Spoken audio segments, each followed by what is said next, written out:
Imagine a world where a massive British military campaign, designed to cripple Napoleon, crumbled not from enemy fire, but from a mysterious illness. This isn't fiction. Discover how the English sickness transformed Walcheren into a graveyard for Britain's grandest ambitions, and forever altered the course of history. The year is 1809, and the shadow of Napoleon Bonaparte stretches across the entirety of continental Europe.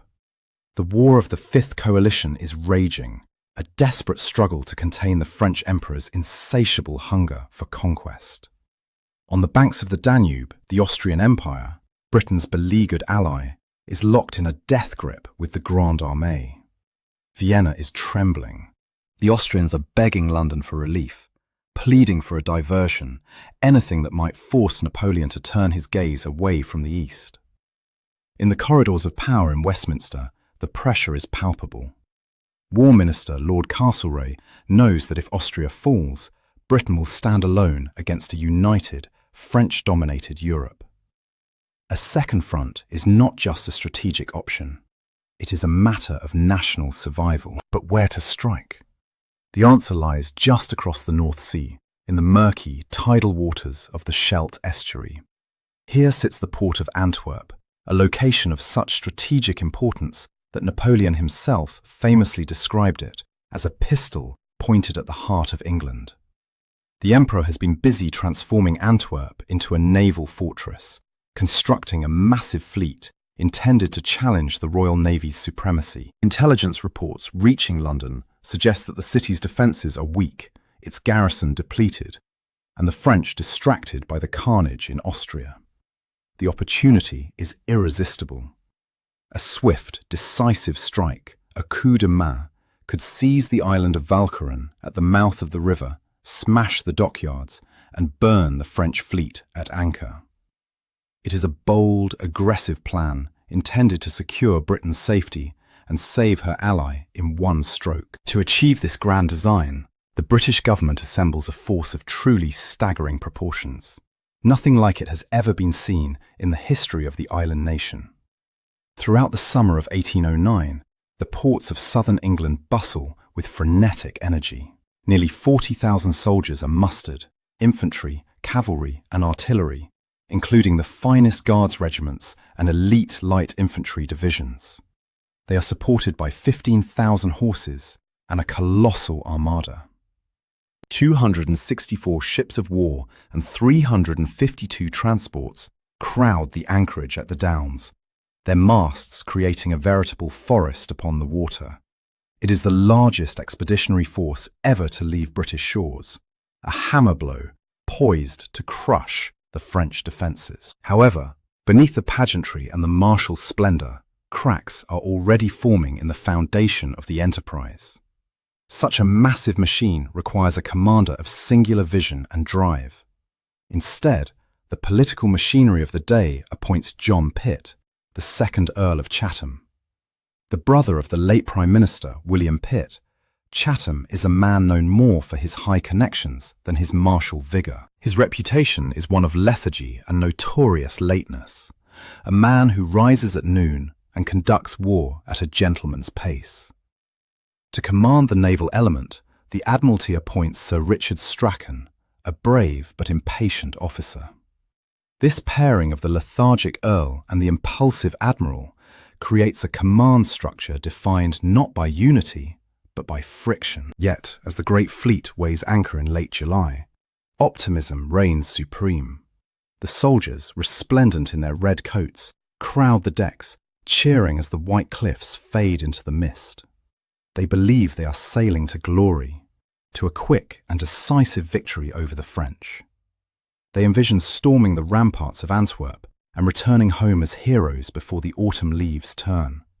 None of them can see the invisible enemy waiting for them in the low-lying polders of the Dutch coast. They do not know that they are sailing not toward a battlefield of glory, but into a biological trap. The French cannon are not the true threat. The English sickness is waiting, and it will prove to be a foe far more formidable than any Marshal of France. On the morning of July 30th, 1809, the residents of the Dutch coast awoke to a sight that defied comprehension. The horizon was no longer a line of sea and sky, but a wall of wood and canvas. The British Armada had arrived. To the terrified French sentries posted along the dunes of Walcheren, it must have seemed as though the entire might of the British Empire had materialized from the sea mist.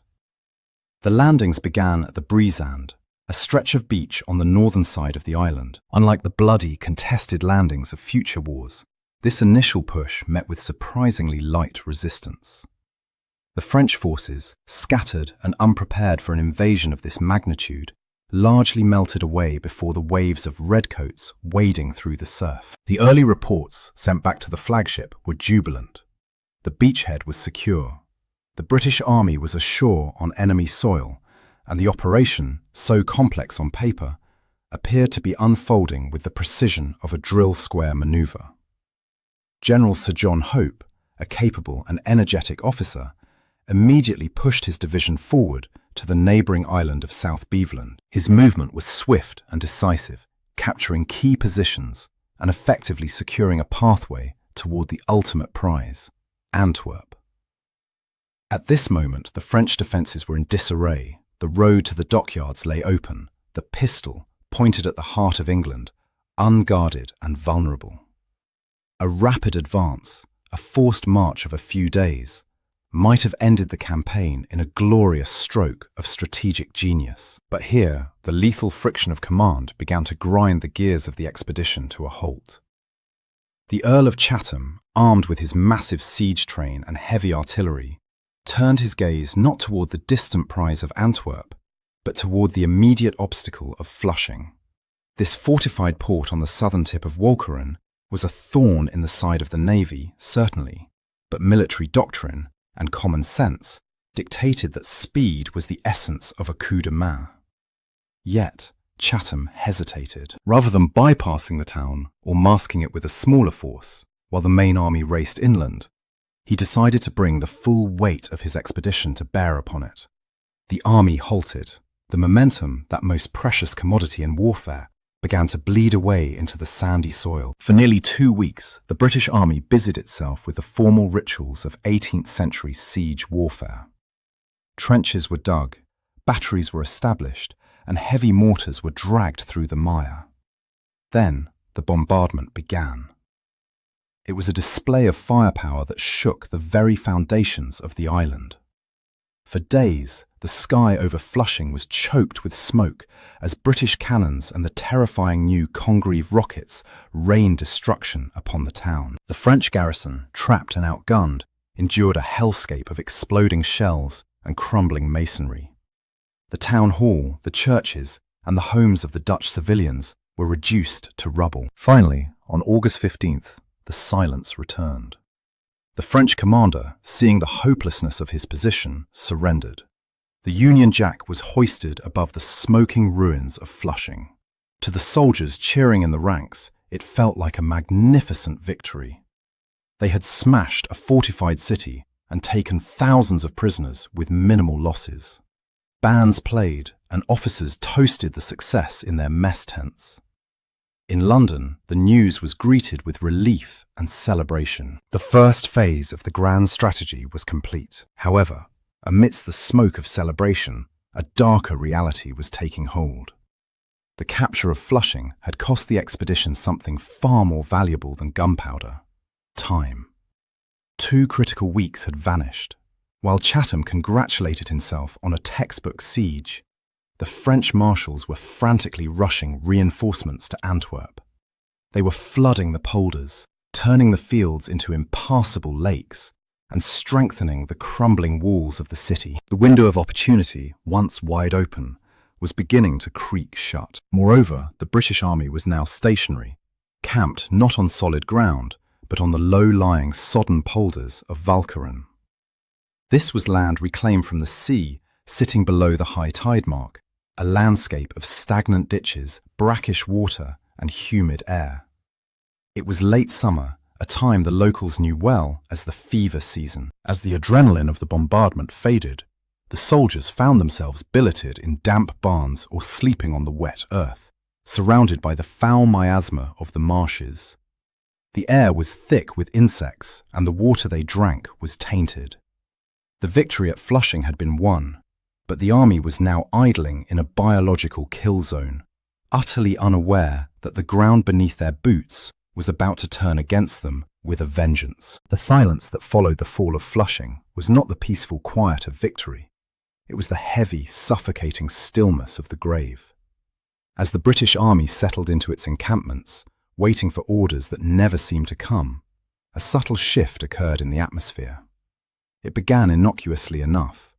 A soldier on picket duty would complain of a sudden chill despite the humid August air. Another would collapse during roll call, his face flushed, his eyes burning with an unnatural brightness.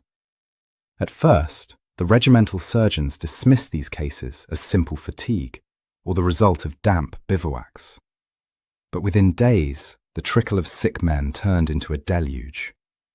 The English sickness had arrived, and it would prove to be a far more ruthless executioner than the French artillery. The malady was a complex and deadly cocktail, a biological perfect storm brewed in the stagnant waters of the Scheldt. It was a combination of malaria, known then as the ague, typhus, typhoid, and dysentery. The medical science of 1809 was woefully ill-equipped to understand the vector of the mosquito, teeming in the millions above the brackish ditches where the soldiers filled their canteens. To the men, it seemed as though the very air they breathed, the foul-smelling miasma rising from the mud, was poisoning them. The symptoms were horrific and rapid. A healthy, strapping grenadier could be reduced to a shivering, delirious wreck within hours. Violent tremors would shake their bodies so hard that the teeth chattered in their skulls, followed by raging fevers that burned through their constitutions, leaving them gaunt and yellowed. By early September, the situation had spiraled into a catastrophe of biblical proportions. The number of men unfit for duty skyrocketed from a few hundred to over 12,000. Entire regiments ceased to function as military units, transformed instead into wandering ghosts. The pomp and pageantry of the parade ground vanished, replaced by the groans of the dying and the constant, demoralizing sight of burial parties digging shallow graves in the waterlogged soil. The army was no longer fighting a war, it was fighting a plague. The medical infrastructure of the expedition, designed to treat shrapnel wounds and saber cuts, collapsed under the weight of the epidemic. The sick were crammed into makeshift hospitals in the town of Middelburg, damp barns, commandeered warehouses, and churches where the pews had been ripped out. There was no bedding. Men lay on the bare, stone floors, wrapped only in their greatcoats, huddled together in their own filth. The air in these charnel houses was so foul that strong men retched upon entering. In these dark, overcrowded halls, typhus and dysentery spread like wildfire, finishing off those weakened by the malaria. Compounding the tragedy was a criminally negligent lack of supplies. The only known effective treatment for the ague was Jesuit's bark or quinine, often administered with port wine to bolster the patient's strength. Yet, the medical board in London, in a display of bureaucratic incompetence that bordered on manslaughter, had supplied virtually none. Surgeons watched helplessly as their patients wasted away, having nothing to offer them but purgatives and bloodletting, treatments that only hastened death. Desperate requests were sent across the Channel, begging for bark and wine, but the supply ships were tangled in red tape, leaving the doctors to fight a forest fire with empty buckets. The impact on morale was devastating. Soldiers are prepared to die in battle. They are trained to face the cannon's roar and the cavalry charge. But to watch their comrades turn yellow and rot in a barn, without ever seeing the enemy, destroyed the spirit of the army. A profound lethargy settled over the ranks. The discipline that made the Redcoat the envy of Europe began to disintegrate. Why polish a musket or stand to attention when you would likely be dead of fever by the weekend? The French, observing from a distance, realized they no longer needed to risk their own lives. They simply had to wait. The English sickness was doing their work for them, dismantling the grandest expedition of the age, one feverish soldier at a time. The army was not being defeated, It was dissolving. While the unseen microbial enemy ravaged the ranks from within, the visible machinery of the expedition was grinding to a catastrophic halt. An army of 40,000 men is a voracious beast. It requires a river of food, ammunition, and, most critically, fresh water to survive. Here, the logistical planning of the British operation revealed itself to be as hollow as the grand strategy itself. The wells on Walcheren were few and shallow, quickly drained by the thirsty multitude. The Quartermaster General's department, overwhelmed and disorganized, failed to secure a reliable supply of potable water from England. Driven by a thirst that burned as hot as their fevers, soldiers were forced to turn to the only source available, the stagnant, green-scummed ditches that crisscrossed the polders. It was a fatal circle of cause and effect. The very water they drank to cool their fevered brows was teeming with the bacteria that caused dysentery, accelerating the spread of the disease and weakening the men further. The supply chain, which had functioned well enough during the initial landings, began to fracture under the strain of the occupation. Bread arrived mouldy, meat spoiled in the summer heat before it could reach the cook fires. But the most damning failure remained the lack of medical supplies. As the death toll mounted, the request for medicines became a desperate shout into the void, answered only by silence and bureaucratic delay from London. The Commissariat had prepared for a swift campaign of manoeuvre, not a static humanitarian disaster in a swamp. Yet this logistical nightmare was merely a symptom of a rot that started at the very head of the army. At headquarters, the Earl of Chatham remained in a state of baffling paralysis. With Flushing captured, the road to Antwerp beckoned, but Chatham did not move. He established himself in comfortable quarters, seemingly content with his minor victory, displaying a lack of urgency that bordered on criminal negligence. He held councils of war, wrote lengthy dispatches, and fussed over the details of garrison duty, all while the primary objective of the war lay just days away. The relationship between the army and the navy, the two arms of service that needed to work in perfect synchronization, degenerated into open hostility. Admiral Sir Richard Strachan, commanding the fleet, was eager to push up the Scheldt River, to smash the boom chains and engage the French fleet. But he could not move without the army securing the banks, and Chatham refused to advance until the navy had cleared the channel. It was a strategic standoff of the most absurd kind, a tragic comedy played out with live ammunition. The commanders became locked in a cycle of mutual blaming and waiting, immortalized in the biting public sentiment of the time. The Earl waiting for the Admiral, and the Admiral waiting for the Earl.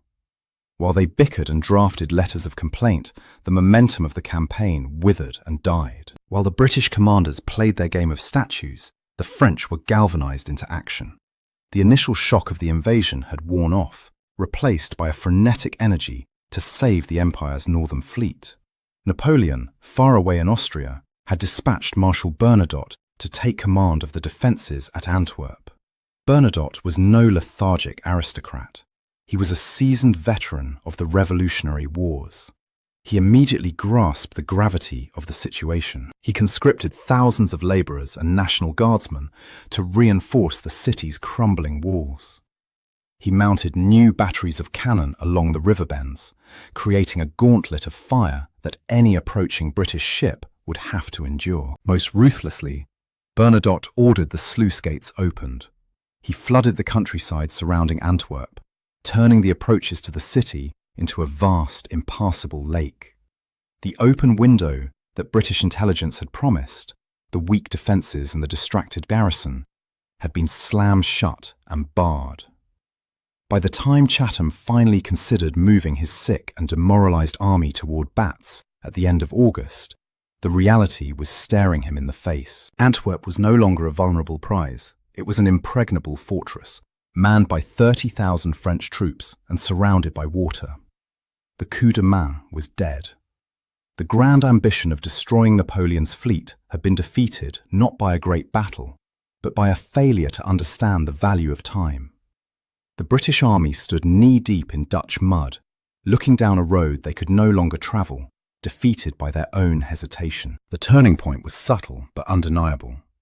It wasn't marked by a lost battle or a sunken ship, but by a realization that slowly dawned upon the British High Command like a cold winter sunrise.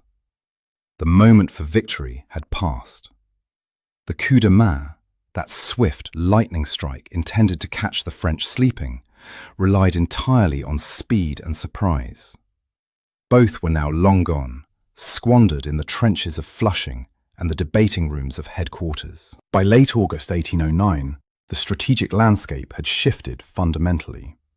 Marshal Bernadotte's frenzied efforts had transformed Antwerp. The city, which weeks ago had been a panic-stricken port with crumbling walls, was now a bristling porcupine of defences. The French had reinforced the garrison not just with raw conscripts, but with hardened veterans rushed from depots across the empire. The Scheldt River, once an open highway for the Royal Navy, was now a deadly obstacle course. The French had stretched massive boom chains across the water, guarded by gunboats and newly constructed shore batteries that could rain red-hot shot upon any British vessel foolish enough to approach. Furthermore, the flooding of the polders around Antwerp had created a defensive moat miles wide. To besiege the city now would require a massive engineering effort, building causeways, draining fields, and transporting heavy siege guns through waist-deep mud, all under the fire of French artillery.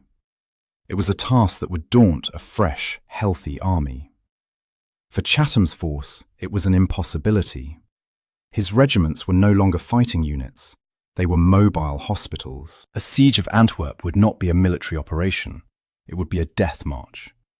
The sheer physical capacity of the army to haul cannon and dig trenches had evaporated in the fever wards of Middelburg. The intelligence reports that finally trickled into Chatham's headquarters confirmed the grim reality. The French fleet, the primary target of the entire expedition, had been moved further upstream, well beyond the reach of the Royal Navy's guns, and protected by the city's new defences. The opportunity to burn the ships at anchor was gone. The grand strategic objective, to break the pistol pointed at the heart of England, had failed. This realization brought with it a crushing sense of paralysis. To advance was suicide. To retreat was a humiliation. For days the commanders debated their options, clutching at straws, hoping for a miracle that would not come. They looked at maps that no longer reflected the reality on the ground. They discussed flanked marches and naval bombardments that were now tactically impossible. It was the desperate bargaining of men who knew they had gambled the largest army in British history and lost. Meanwhile, the soldiers in the ranks knew the truth long before their generals admitted it. They saw the inactivity. They felt the lack of purpose. The rumours flew through the camp, whispers that the French were 50,000 strong, that the fleet was leaving, that they were to be abandoned in this swamp to rot. The spirit of the army, already battered by disease, broke under the weight of futility. There is nothing more demoralizing to a soldier than suffering for no purpose. To endure the freezing nights, the bad food, and the terrifying sickness, only to be told that the objective was abandoned, was a bitter pill to swallow. Finally, at a council of war on August 27th, the inevitable was spoken aloud. The commanders formally agreed that further offensive operations were impossible. The dream of seizing Antwerp was officially dead. The grand expedition, which had sailed with such fanfare and promise, was now reduced to a single ignominious question: how to extract a dying army from a hostile coast before it was completely annihilated by disease. The focus shifted from conquest to survival. The order was given to prepare for withdrawal. The ships that had brought a conquering army would now become ambulances for the defeated. The withdrawal began in early September, a sombre reversal of the triumphant landings just weeks prior. The vast armada, once a symbol of imperial might, now sat low in the water, burdened not with plunder, but with the broken bodies of British youth. Regiment after regiment marched to the embarkation points, But these were not the crisp, drilled formations that had paraded in England. They were shambling columns of gaunt, hollow-eyed men, many supported by their comrades, others carried on stretchers or in commandeered carts. The beaches of Walcheren, where they had stormed ashore with cheers, were now scenes of quiet misery. However, the tragedy was not yet over. In a final, baffling decision that would compound the disaster, the government in London ordered a garrison to remain behind. Despite the total failure of the main objective, the cabinet clung to the captured island of Walcheren as a bargaining chip, a token of success to justify the enormous expense of the campaign. 15,000 men were ordered to stay and hold the island, to keep the river closed. It was a death sentence. As autumn set in, the weather turned and the English sickness entered its deadliest phase. The garrison force, trapped on the pestilential island with no strategic purpose, simply continued to die. The hospitals were overflowing. The death carts rattled through the streets of Flushing day and night. The toll was so high that traditional military funerals were abandoned. Bodies were buried in mass graves without ceremony. The living were too weak to bury the dead. By December, when the order finally came to evacuate the last soldier, the garrison had been decimated. Before leaving, the engineers blew up the dockyards and fortifications of Flushing, a spiteful, hollow gesture of destruction that served only to underscore the futility of the entire endeavour. They left behind a ruined town and a landscape sown with British bones. The human cost of the Walcheren expedition was staggering. Of the nearly 40,000 men who sailed, over 4,000 died. But the statistic that truly reveals the horror of the campaign is the nature of those deaths. Only 106 men were killed in combat with the French. The rest, over 97% of the fatalities, were victims of disease.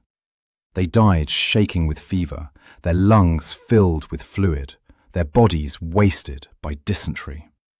It was a massacre by microbe. But the death toll was only half the story. Nearly 12,000 men were invalided home, their health permanently wrecked. The Walcheren fever, likely a strain of malaria, stayed in the blood. For years afterward, veterans of the campaign would suffer from recurring bouts of debilitating shakes and fever. The expedition didn't just kill 4,000 men, it crippled a generation of soldiers. When the Duke of Wellington later looked for reinforcements for his campaigns in Spain and Portugal, he found entire battalions that were Walcheren wrecks, men physically unfit for the rigours of the Peninsular War. The ghost of Walcheren would haunt the British Army for a decade. Back in England, as the ships unloaded their cargo of sick and dying men, the initial confusion turned to horror, and then to a white-hot fury. The public had been promised a glorious victory. Instead, they watched as thousands of their sons were returned to them in coffins or as invalids. The newspapers, initially supportive, turned savage. They published accounts of the squalor in the hospitals, the lack of medicine, and the incompetence of the commanders. The grand expedition was branded a national disgrace. The political fallout was immediate and explosive. The government of the Duke of Portland, already shaky, collapsed under the weight of the disaster. The blame game in Westminster became a spectacle of its own. Lord Castlereagh, the architect of the plan, and George Canning, the Foreign Secretary, turned on each other with vicious intensity. Their feud escalated beyond political manoeuvring into personal hatred, culminating in a duel on Putney Heath. It was a fittingly absurd end to an absurd campaign. Two of the most powerful men in the British Empire shooting at each other with pistols, while the army they sent to war lay dying in the mud. Canning was shot in the thigh. Castlereagh resigned in disgrace, and the government fell. Walcheren had not only destroyed an army, it had brought down a government. In January 1810, the battlefield shifted from the fever-ridden swamps of Walcheren to the oak-panelled chambers of the House of Commons. The British public, fueled by a potent mixture of grief and fury, demanded accountability. They wanted to know how an expedition of such unprecedented scale and expense could result in such total disaster without a major battle being fought. The parliamentary inquiry that followed became a national spectacle, a forensic dissection of failure that laid bare the incompetence, arrogance, and systemic negligence of the nation's leadership. Day after day, the architects of the calamity were summoned to testify. The Earl of Chatham, stripping away the last vestiges of his military dignity, attempted to deflect blame onto the Navy. He submitted a private narrative to the King, a breach of protocol that scandalized Parliament, in which he accused Admiral Strachan of causing the delays that doomed the campaign. Strachan, furious and blunt, retaliated with his own accounts, painting a picture of an army commander paralyzed by indecision, waiting for the tide to turn, while his men rotted in the rain. The public watched as the two commanders fought a paper war in the press, trading insults and accusations, while the graves in Walcheren were still fresh. It was a sordid display that diminished the standing of the entire military establishment. However, the most damning testimony came not from the generals or the admirals, but from the medical men. The inquiry drilled into the question that haunted every grieving family. Was this disaster foreseeable? The answers were devastating. It was revealed that the fever season of the Scheldt estuary was a well-documented geographical fact, known to locals and recorded in medical texts for over a century. Sir Lucas Pepys, the physician general, was forced to admit that he had not been consulted regarding the health risks of the operation until it was far too late. The planners had possessed the data, they simply chose to ignore it. They had sent 40,000 men into a known biological hazard zone at the precise time of year when it was most lethal, without providing the necessary quinine to treat the inevitable outbreak. The revelations painted a picture of a government blinded by hubris. The cabinet had been so fixated on the geopolitical chessboard, on the grand movements of ships and divisions, that they had forgotten the biological realities of the human instrument. They assumed that a British soldier was a machine that could operate anywhere, regardless of the environment. The inquiry exposed this as a fatal fallacy. It highlighted a disconnect between the strategic planners in Whitehall, who moved flags on a map, and the logistical realities of the polders.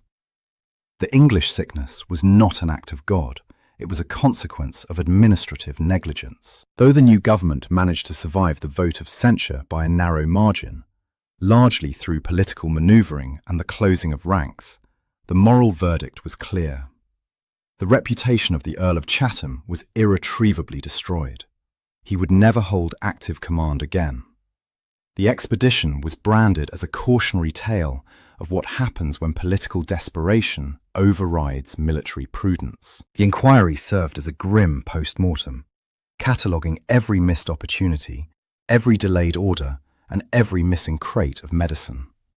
It was a public shaming that seared the memory of Walcheren into the national consciousness, not as a glorious defeat against overwhelming odds, but as a senseless waste of life caused by the invincible ignorance of those in power. History, in its cruelty, often prefers to remember the triumphs of the battlefield, the charge of the Light Brigade, the square formations at Waterloo, the thin red line. It tends to forget the quiet, shivering deaths in the mud. Yet, the Walcheren expedition, for all its ignominy, left a legacy that shaped the future of the British Army more profoundly than many victories. It was a crucible of failure from which hard, necessary lessons were drawn. Lessons that would eventually forge the instrument that defeated Napoleon. The most immediate student of this disaster was a commander fighting far to the south, in the arid heat of the Iberian Peninsula. Sir Arthur Wellesley, soon to be the Duke of Wellington. He watched the calamity unfold from afar with a keen, analytical eye. Wellington had narrowly avoided being appointed to command the Walcheren force, a twist of fate that likely saved his career and arguably the outcome of the Napoleonic Wars. He saw clearly what Chatham had missed, that an army is a biological entity as much as a military one. He realized that before a general can defeat the enemy, he must defeat the environment. The English sickness confirmed Wellington's obsession with logistics and supply. In his future campaigns, the preservation of his soldiers' health became a paramount strategic concern, leading him to famously remark that his primary duty was not just to fight battles, but to keep his army fed, clothed, and out of the hospital. The ghosts of Walcheren marched with him, a silent warning against the hubris of neglecting the basic needs of the soldier. Structurally, the disaster forced a painful overhaul of the British military administration. The scandalous revelations of the parliamentary inquiry made it impossible to maintain the status quo. The incompetent medical board, which had failed to provide quinine and bedding, was eventually disbanded and restructured. The commissariat, the department responsible for supplies, began a slow, painful process of professionalization. It was the beginning of the end for the aristocratic amateurism that had characterized 18th century command. The army began to understand that logistics was not a lowly trade for merchants, but the very lifeblood of warfare. It was a lesson bought at the terrible price of 4,000 lives. But it meant that the armies which later marched into France in 1814 were better fed, better clothed, and better cared for than the doomed host that had sailed for the Scheldt. However, the memory of Walcheren faded from public consciousness with surprising speed, eclipsed by the brilliance of subsequent victories. The narrative of the Napoleonic Wars became dominated by the Peninsula and the climax of Waterloo. The 40,000 men who shivered in the Dutch polders became an embarrassing footnote, an awkward pause in the national myth of invincibility. The mass graves on Walcheren were left unmarked, reclaiming the land for the farmers and the sea. The fortifications of Flushing were rebuilt, the flooded fields drained, and life returned to normal.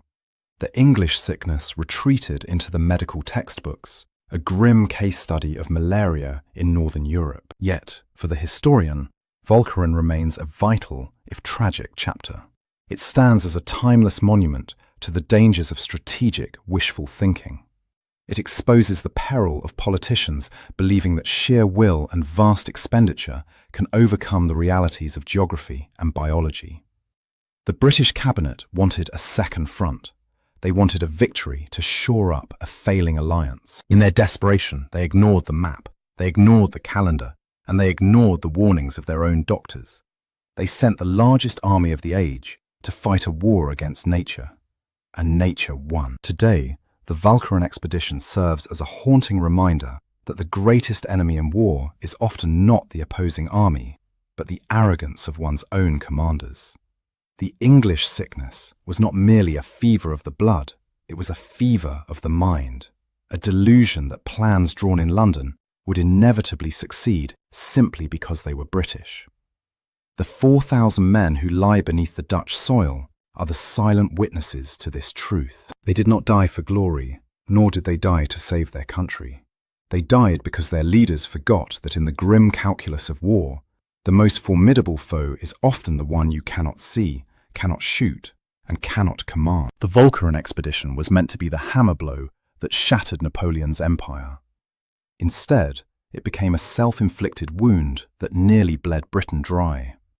It is a story of grand ambition colliding with grim reality, a testament to how easily the mightiest war machine can be dismantled by a microscopic enemy. If you enjoyed this deep dive into one of history's most catastrophic military blunders, please take a moment to like this video and subscribe to the channel.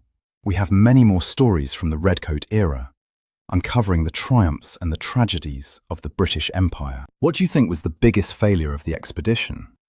Was it the lethargic leadership of Lord Chatham, the lack of medical supplies, or the sheer hubris of the plan itself? Let us know in the comments below. Thanks for watching, and we'll see you in the next one.